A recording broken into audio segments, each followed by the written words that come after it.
Please help a starving artist out by supporting me on Coffee. Thank you.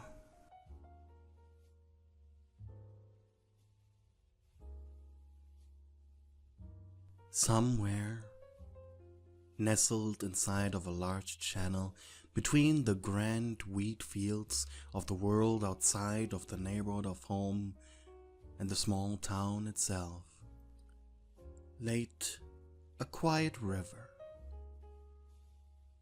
Here, the people of home often resided, either to go swimming or, in the case of Wally Darling, to fish. Honestly, the painter just wanted a reason to be lazy today. After all, he had woken up with that feeling.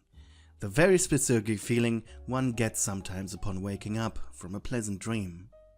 Just rubbing one's eyes and going, I feel weird. Guess I won't do anything today. Though Wally was in a special situation. His house, his home, was a strange living entity. And it really wanted him outside today. So the man simply grabbed his fishing rod and extendable chair, which pleased home. Before going to the river, Wally made a stop at Howdy Pillar's grocery store. He wanted to buy some bait, as he didn't feel like getting dirty digging for worms. "Morning, old chap. What can I get ya?" asked the humanoid caterpillar puppet as Wally entered. "Hey, neighbor. Just fishing bait would be nice, Howdy." The grocery store owner blinked and smiled. "You ain't talking about me though, right?" joked Howdy, and Wally chuckled. Smirking, the painter replied, "Well, only if you lose a few pounds. Don't think you'll fit on my hook like this." For a moment, Howdy didn't say anything, just stared at Wally dumbfounded, before loudly slamming a fist on the counter and laughing from the bottom of his heart. With one of his other hands, he pointed to his left, and while taking a breather, he just said, "Third aisle, just got you flies and some nice jigs. Take one of each and get fishing, my friend." "You're the best, Howdy." And so Wally found himself lazing about in his extendable chair, fishing rod attached to it. He wasn't here for fishing, just to look like he was fishing. And whenever one of the creatures did manage to get lured by the gently bobbling hook, he made sure to bring the fish in as quickly as possible before throwing it back in the water. It was so peaceful that Wally had a difficult time staying lucid, and eventually the painter and hobby fisherman fell asleep. You lived in the outskirts of home. It was so peaceful here. When you had arrived here the first time, you had immediately fallen in love with the town. After all, the idyllic village aesthetic was super attractive to you. After having lived most of your life in the big city, it was just so much noise. So you had promptly asked your daddy to buy you the only available building at the time. A wonderful mansion nearby the river. In fact, half of it was on your property. But you didn't care enough if any of the other neighbors took a dip in it. In fact, you liked to watch them with your opera goggles from your tea room balcony. How much fun it looked. Too bad it was too filthy for you. You could never imagine yourself anywhere near touching mud and dirt. That was so unladylike that the thought alone gave you goosebumps occasionally. Not always, though. You stretched as you woke up. Wow, 12 p.m. Normally your butlers would have awakened you by now, but truth be told, when your daddy brought the mansion, you told him you wanted to live like a riffraff. So no butlers, and no chauffeur. Though the problem arrived 3 days later when your fridge had been emptied, and you had no driver's license. So you actually had to go on foot, like a peasant. Oh, such an adventure! Reaching for your nightstand, you pulled out your golden comb, Using your bedside mirror, you began brushing your hair. 200 strokes, not more, not less. Before getting dressed and going downstairs to eat breakfast, you looked at yourself in the mirror. You were a beautiful beige puppet. Your right eye was a normal felt one, while your left eye was a simple big black button. With an orange tongue and shoulder-long black hair that, thanks to your hard work, was now groomed to perfection. After putting on a beautiful long white summer dress, you slipped into super comfy sandals. Walking downstairs, you aimed for the kitchen. You felt like pancakes. And an hour later you were getting ready to go outside, with a full belly and humming a happy song. You quickly grabbed your white brim sun hat and an umbrella, just in case. Your dad told you that many times. Besides, an umbrella could also work as a walking cane, so that was good. As Wally was sleeping, he failed to notice the shift in the weather around him. The sky, only moments ago blue with the smell of fresh air, had changed. An ill, foreboding wind that smelled like electricity had quickly picked up from somewhere behind home. Quickly followed by the appearance of black, dangerous-looking clouds. Drip. Drip, drip. Drip, drip, drip, drip, drip. Slowly, Wally opened his eyes. Something was tapping on his face. He looked up at the sky, as a raindrop fell right into his left eye. He yelped in pain, rubbing over it. The weather report said nothing about this, muttered the painter out loud. Reluctantly, he started packing his things, only to be surprised by how quickly the rain was picking up. Combined with the punishing, whipping sounds of wind. Wow, this was a terrible storm. He strapped a chair on his back and shouldered the fishing rod before climbing up the channel's walls. The rain already had made the grass-covered ground quite soft, and he had difficulty finding purchase. And then, smack! He landed face first in the mud. Ow, he complained. Wally had landed on his fishing rod's crank with his chest. It hurt so bad it made him sniffle and cough. Feeling the hurt, he tried to suppress his mild panic by crawling up. After all, his suit was already ruined, so it didn't matter if it got any worse.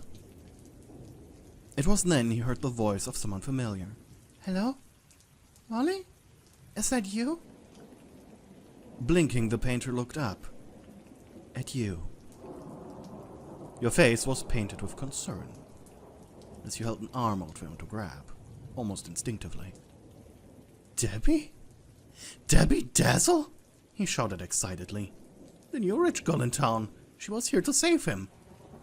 As he took hold of your hand. Thank you so much. You were roughly as tall and heavy as him, only made worse by the folding chair. Wally slipped with his right foot, almost throwing you down with him. Frustrated, you threw your umbrella to the side to use both hands, and with one heavy pull, the two of you landed on solid, muddy ground. It took you almost a minute to realize that you were sitting butt first in a puddle, and upon realizing, your lips sank down into a frown. In the meantime, Wally huffed. Oh, thank you. He coughed before looking up from the dirt. Debbie, you okay? Your lips were quivering. Your dress was ruined. Your day was ruined. All because you helped out a commoner. You should have just walked past him.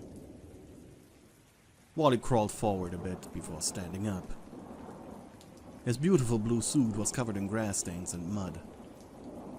He stretched out a wet hand for you to take, which you quietly accepted as he pulled you up on your feet.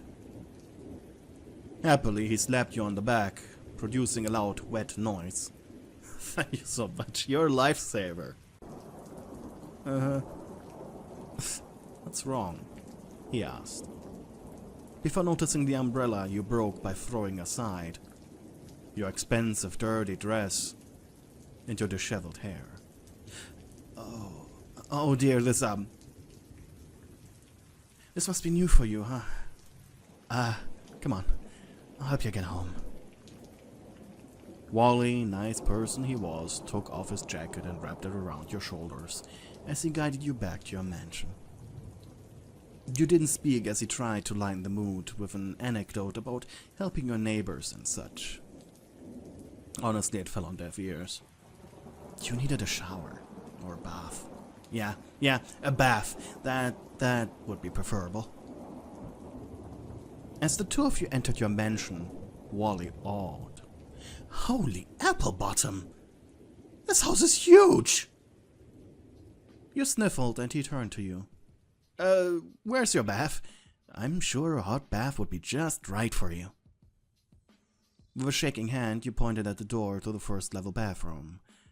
Your house had two, one on each floor. You followed Wally into it, your arms crossed. And inside, Wally's jaw once again dropped.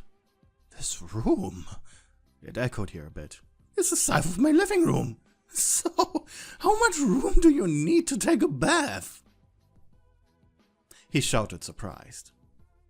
He then rushed forward, turning on the hot water in your large, square marble bathtub. How hot? He asked before looking at you. You didn't respond, just staring off to the side. Hottest setting, I guess. When the tub was half full, he scratched the back of his head. Okay, I'm gonna leave so you can have some privacy. He paused. While he had been busy adding bubble bath and watching the water rise, he didn't notice you taking off your clothes. His brain was thoroughly fried. As you slowly shuffled past him, taking a step into the water before sitting down. Well, guess I'll just, You grabbed his arm. Wait. You asked quietly before pointing at your hair conditioners. Can you, maybe, help me? Wally gulped loudly, and after some silent convincing, he joined you in the tub. His dirty suit, shirt, and pants discarded on the ground. You were sitting on his lap as he began applying various hair care products into your beautiful black mane. Wally was blushing harder than he had ever blushed. So close to you, a person he rarely interacted with. Gently he massaged the thick, gel-like substances into the length and tips of your hair. It had been so long since the last time you had someone do this for you. It felt surprisingly freeing. Though usually your butlers weren't dirty like him, nor were they in the bathtub with you. Wally's hands were strangely soft, and his touches comforting. You blinked. Do you do this often? You asked. What? No, It's just, it feels like cleaning an expensive long hairbrush. Alright, he was a painter, you thought. I see. Maybe the day wasn't ruined after all. Once all the hair products were applied, you crawled off his lap to the opposite side of the tub. The foam covering up all your shameful bits and parts. Quietly, Wally was staring down at the water.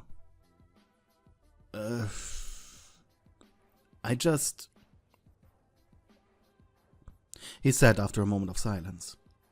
I just want to say thanks again for pulling me out. Uh-huh. Damn it, he thought. What should he talk about? Or was this a don't talk, just sit situation?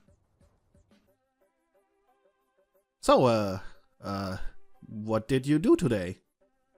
So he chose talking after all. I had a walk in the park. And around town. He said quietly. Was nice. Until it wasn't. Wally bit his lower lip. Well, I was fishing. Your felt eye moved up to look at the yellow puppet man. He huffed, mentally exhausted. And he looked down. He felt like he ruined the mood, if there even was one. But as he looked back up again from the foam, you were gone. Confused, he looked left to right. But then he felt your presence under him, breaking the water right before him. Your arms wrapping around Wally as you softly placed your chin on his shoulder. What are you doing? He asked, confused and breathless. I was wondering if you'd like to stay until tomorrow. Probably not gonna stop raining until then anyways. Wally exhaled. Are you sure? I am. And don't worry. A true lady never spits. What does that mean? Didn't I say don't worry?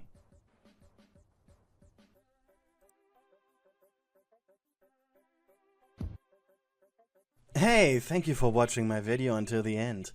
If you're new here, I hope you stick around and watch a few more. But before I say goodbye, I'd like to remind you to like the video and subscribe. That really helps the YouTube algorithm. That's all. Hope you have a good day. Until next time. Bye!